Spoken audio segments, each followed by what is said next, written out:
All right, welcome everyone. Get ready for a real brain workout. We're going to test your understanding of how government and history actually work in the real world. Okay, let's just dive right in with a scenario. Picture this. Out of 550 politicians, only 45 bother to show up for work. So the question is, can this handful of people actually pass a law that affects, the whole country?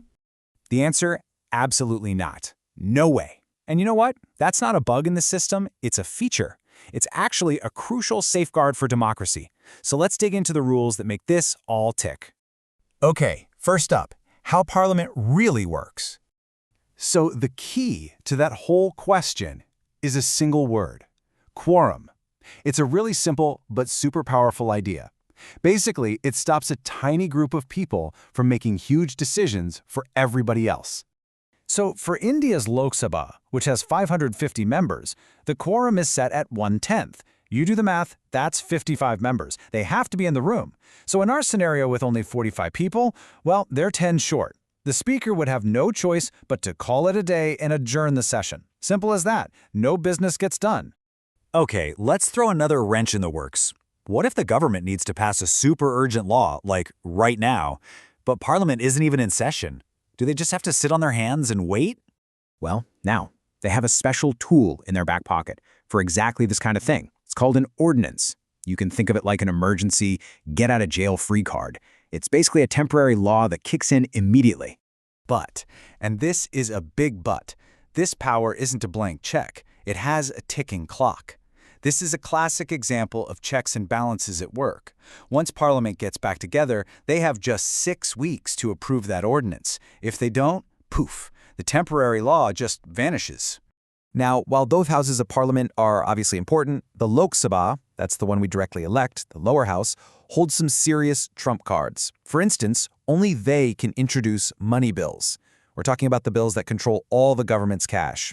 And maybe even more important, they're the only ones who can pass a no confidence motion. That's the big red button that can literally bring down the entire government.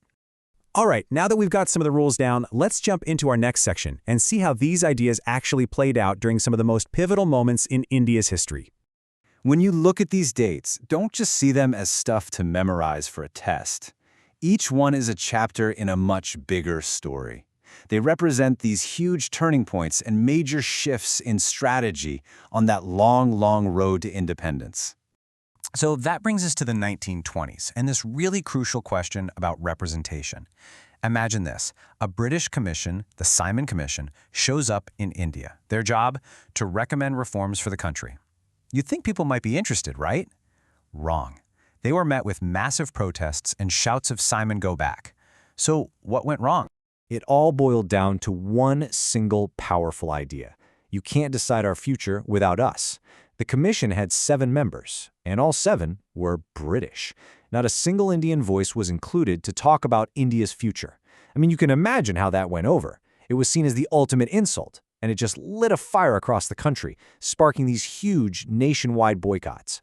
Fast forward to 1942, and the whole mood has changed. We're not talking about asking for reforms anymore. The conversation shifted completely. And this quote from Mahatma Gandhi, "We shall either free India or die in the attempt," I mean, that says it all. This was the signal that the final chapter of the struggle had begun. Yeah, this wasn't a negotiation. It was an ultimatum. This quote launched the Quit India movement, and it really was the beginning of the end for the British Raj. It was this massive, nationwide struggle where the message was crystal clear. Nothing less than complete independence would do. Okay, so we've talked Parliament, we've talked history. Now let's turn to the third pillar of democracy, the justice system, the one designed to uphold all these rights and laws. Okay, look at this number, 9.76 million. What's so wild about this is that it's the number of legal cases that were settled, get this, in a single day, by a special kind of court. How is that even physically possible? The secret is something called the Lok Adalat, or the People's Court. It was basically created to deal with the insane backlog of cases clogging up the traditional court system. The whole idea is to be faster, cheaper, and way less formal. Forget all the complicated procedures. Here people can just talk directly, negotiate, and, more often than not, walk away with a resolution on the very same day. And it's not just about speed. The courts have some really powerful tools to protect us, the citizens, from being locked up unfairly. One of the most important is called habeas corpus. It literally means to have the body.